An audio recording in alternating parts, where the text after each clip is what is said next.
Hola, ¿qué tal amigos? Bienvenidos a Rumbo MX en la semana. Gracias por sintonizar este espacio donde informamos y analizamos las noticias más relevantes de Jalisco, México y también del mundo en el ámbito público, político y económico.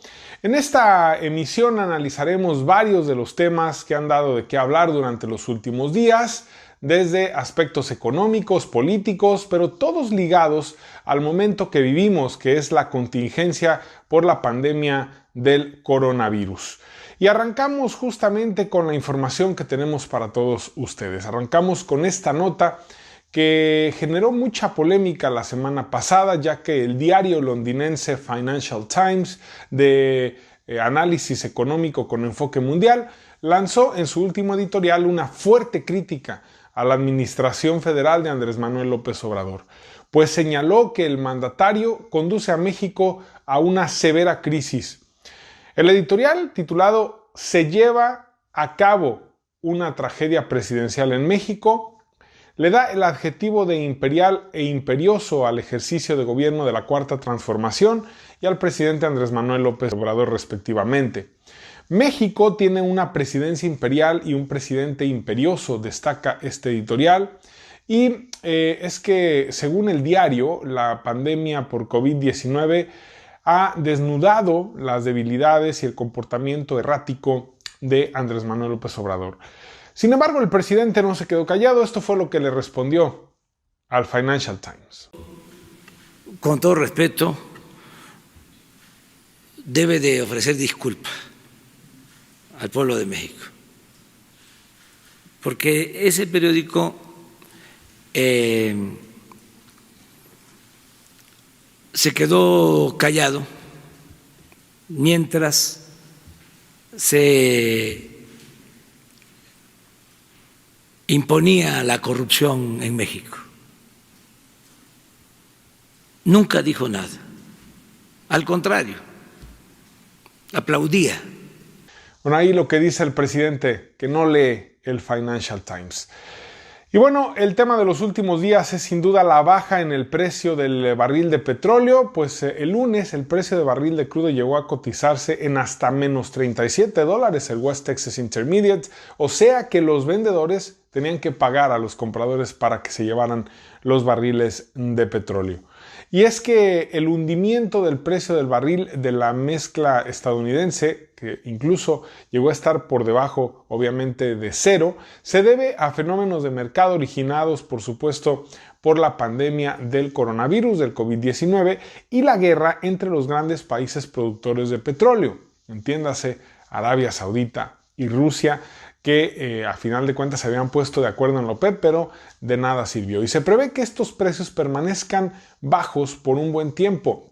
Al respecto, el presidente de México, Andrés Manuel López Obrador, se pronunció sobre la caída del petróleo.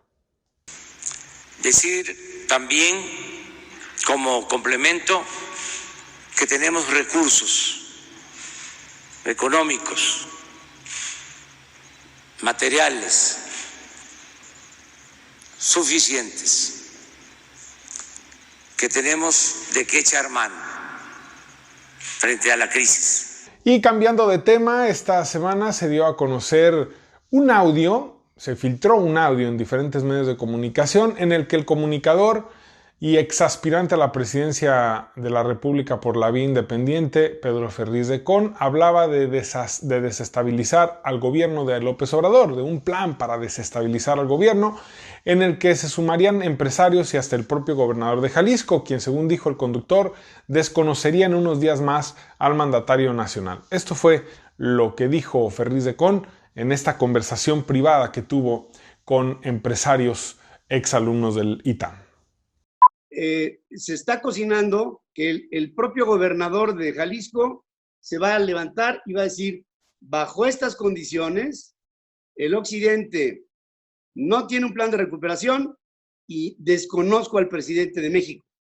Si empieza a venir esto, se va a dar una tendencia de efecto dominó y entonces podremos empezar y hay dos posibilidades. Una, que reaccionemos Otra, que reaccionen los gringos, y otra, que lo hagamos al mismo tiempo. Es lo que quería decirles. Que pudiéramos hacer ese frente y pues buscar refuerzos, ya lo decías tú, con Estados Unidos, pero... Esto fue lo que le respondió Alfaro a Ferriz en entrevista con Carlos Loret de Mola. ¿Va a desconocer usted, gobernador? Estuvo circulando mucho en redes sociales hoy que hay un plan que incluye que usted desconozca al presidente López Obrador como presidente de este país. ¿Eso está en sus planes? Jamás desconozco el comentario. Sí me platicaron que había ahí una grabación o algo así de gente platicando de eso. Pues déjame. Y no era una grabación de usted, era una grabación donde estaban varios personajes, se escucha Pedro Ferriz, etcétera. Yo ni siquiera sé si es auténtica, pero estuvo circulando salvajemente en redes y en donde decía que parte del plan es que usted desconozca a López Obrador como presidente y detrás de usted muchos gobernadores. Déjame decirte, Carlos, que no soy parte ni seré parte jamás de un plan para hacerle daño al país, que yo reconozco y respeto al presidente. Puedo tener diferencias con él, puedo incluso debatirlas y ponerlas sobre la mesa. Me parece que eso es parte de la normalidad democrática que debería de existir en México, pero jamás estaría generando algún tipo de complot o de acto en contra del presidente de mi país. Yo creo que hay vías para resolver las diferencias, confío en que esas vías siguen siendo las adecuadas. Yo estoy concentrado en mi tarea de gobernador y las diferencias que hemos tenido las hemos hecho públicas, no ando haciendo cosas a espaldas de nadie. Yo lo he dicho ante los medios, lo he dicho de manera abierta, las cosas en las que no coincidimos, pero también he dicho muchas veces que el presidente cuenta y contará siempre con Jalisco, que cuenta y contará con su gobierno para tomar las medidas que le sirvan al país. En aquellos temas en los que no estemos de acuerdo, pues los pondremos sobre la mesa con esa claridad, y yo creo que, insisto, eso es parte de una nueva realidad política en la cual pues las definiciones que se toman en el centro no necesariamente tienen los mismos efectos en todos los rincones de México. Cada estado toma rutas en función de sus necesidades y de sus circunstancias, pero en lo personal, pues qué bueno que me lo preguntas. Yo aprovecho para decir, jamás estaremos metidos en un ánimo de complot contra el presidente. Al contrario, el presidente de México tiene mi respaldo en lo que yo pueda ayudar. Bueno, ahí está. En momentos en los que debería haber unión nacional, pues tal parece que hay quienes buscan ver arder al país. Lo cierto es que también hay una crítica fuerte a las medidas que tomó el presidente de apoyar a ciertos sectores, pero no necesariamente a los empresarios. Bueno, este martes el Gobierno de México, de acuerdo con lo observado por el Consejo de Salubridad General, decretó la entrada de la fase 3 de la contingencia epidemiológica por el coronavirus. Esto significa que México ha entrado a la etapa máxima de contagios, donde habrá la máxima velocidad de ascenso y propagación de la epidemia o de la pandemia, según lo anunció el subsecretario de Salud Hugo López-Gatell.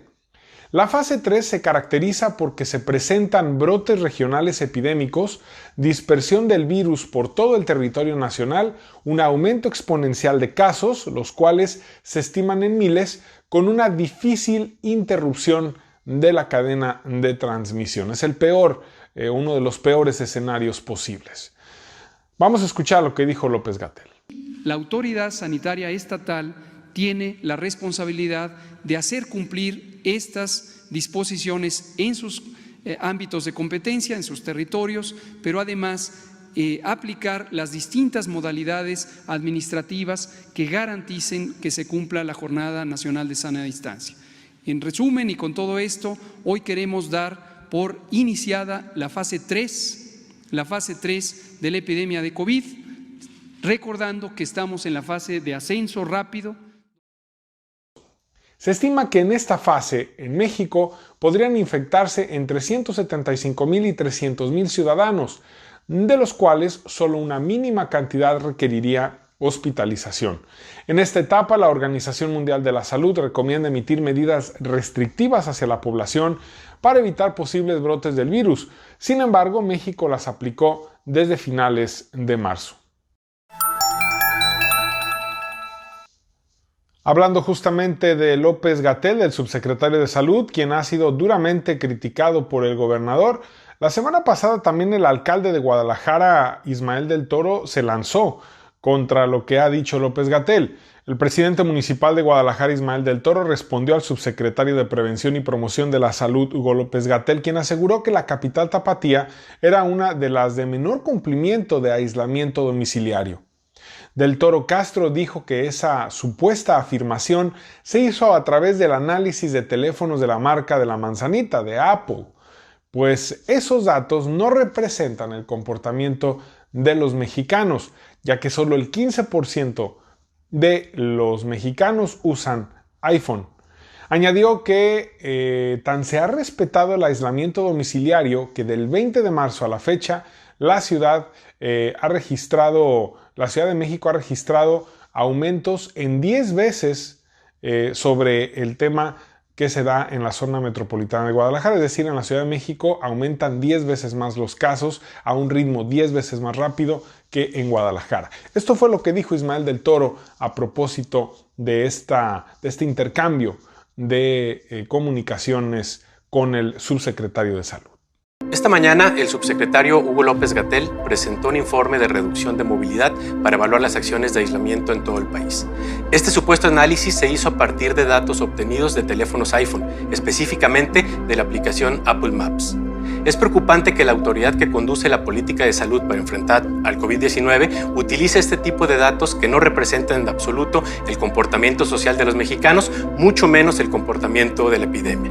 En México, solamente el 15% de las personas utilizan iPhone. Pero es más preocupante aún que estos datos hayan sido utilizados para politizar el tema, demeritando y descalificando el esfuerzo que la sociedad tapatía ha hecho para enfrentar el coronavirus. En este reporte, el subsecretario decidió hablar a nombre de la Ciudad de México para presumir con bombo y platillo lo que ahí se ha hecho, y de manera parcial y ofensiva mencionó a Guadalajara como si aquí todo lo hubiéramos hecho mal. Doctor López-Gatell, con esto usted no descalifica al gobierno. Lo que está usted haciendo es ofender a las y los ciudadanos, empresarios y a quienes han hecho un gran sacrificio y han actuado con absoluta responsabilidad durante estos días. La semana pasada, la firma Alternativa Consultores lanzó una encuesta entre la población de Jalisco a fin de conocer su sentir frente a esta contingencia, y los datos son muy claros. Para el 81.94% de los jaliscienses es más importante cuidar la salud para evitar más contagios por COVID-19 que cuidar la economía y salvaguardar los empleos. Punto que es vital solo para el 18.06% de los entrevistados en esta última encuesta realizada por Alternativa Consultores en la entidad. En el ejercicio de opinión participaron 15,047 personas, originarios de los municipios de Guadalajara, Zapopan, Tlajomulco, San Pedro Tlaquepaque, Tonalá, Puerto Vallarta, Ocotlán, Chapala, El Salto y Tepatitlán mayoritariamente. La satisfacción sobre las medidas tomadas por el gobierno y la manera en la que éstas han afectado a su empleo tiene al 32.97% de las personas poco satisfechas, al 32.61% algo satisfecho, al 24.35% nada satisfecho y solo el 10.07% se encuentra muy satisfecho con las acciones implementadas. Sobre el impacto que dejará esta pandemia en la economía nacional y su afectación en lo personal, el 74.67% de los encuestados piensan que se verán muy afectados por esta situación. El 22.38% considera que algo y solo el 2.40% que poco, y únicamente el 0.55% cree que no le va a afectar la crisis. Sobre el desabasto de alimentos y comida derivado de la crisis por COVID-19, el 49% de los consultados refirieron que creen que sí habrá algo de desabasto, el 29.68% creen que este será mucho y el 18% cree que habrá poco desabastecimiento y solo un 3.60% cree que no habrá nada de desabasto de alimentos. Según refleja el ejercicio de opinión, los jaliscienses entrevistados han acatado las recomendaciones para prevenir la propagación del COVID-19 hasta en un 89.90% respecto al lavado de manos, evitar el saludo de mano, no acudir a espacios públicos, no salir de casa y utilizar el cubrebocas.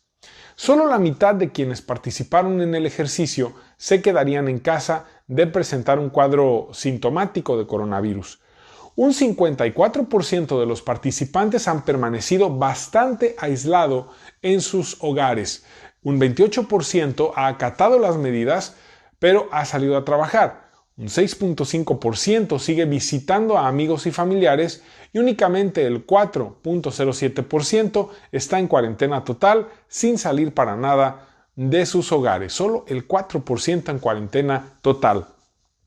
La confianza en el sistema de salud también salió golpeada, pues un 41.27% confía poco en ellos, un 20.25% no confía nada, un 26% tiene algo de confianza en estos sistemas y únicamente el 12% confía mucho. Los que sí consideran prioritario es el 80.04% de los entrevistados y es la aplicación masiva de pruebas para identificar más casos de coronavirus.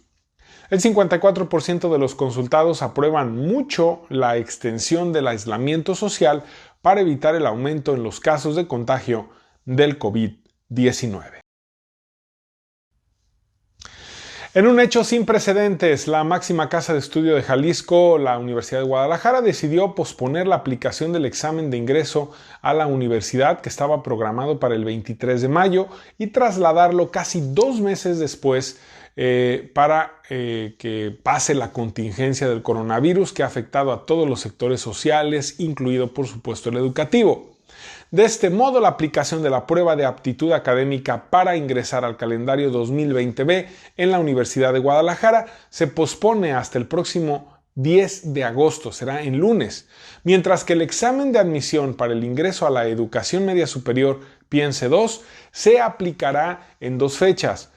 Para las preparatorias metropolitanas, su aplicación será el miércoles 12 de agosto y en las preparatorias regionales se ejecutará el viernes 14 de agosto. También la publicación del dictamen de admisión se reprogramará hasta el próximo 2 de septiembre. El ciclo escolar 2020B iniciaría casi un mes después, o sea, el 7 de septiembre, según informó la Universidad de Guadalajara. Ahora le presento la videocolumna de nuestro compañero Julio Ríos, quien nos habla sobre el peligro que corre la transparencia en tiempos del COVID-19.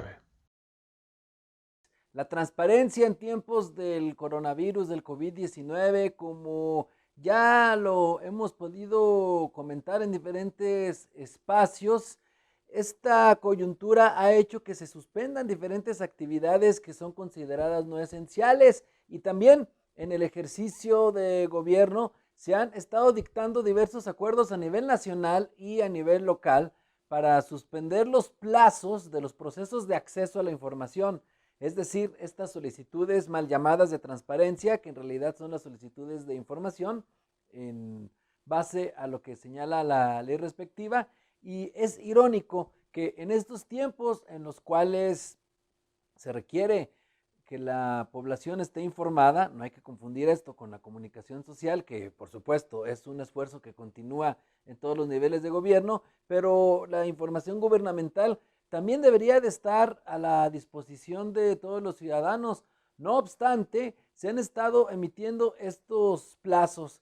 Platicando con personas que trabajan en órganos garantes o también en unidades de transparencia, pues ellos dicen que también su salud es importante, es decir, aquí colisionan 2 derechos, porque también estas personas no pueden estar expuestas a la enfermedad, esa es una realidad, y también tristemente no existe una gestión documental adecuada en nuestros municipios sobre todo, pero en los gobiernos de todos los niveles, para poder tener incluso digitalizados todos los documentos que se necesitan para responder una solicitud de información. Además de que no existe la transparencia proactiva, está todavía en pañales. Si así fuera, no habría necesidad de que muchas personas tuvieran que hacer las solicitudes. Si realmente encontraran todo a la mano en los portales de transparencia, que siguen siendo auténticas catacumbas. Tiene uno que hacerle al arqueólogo buscando momias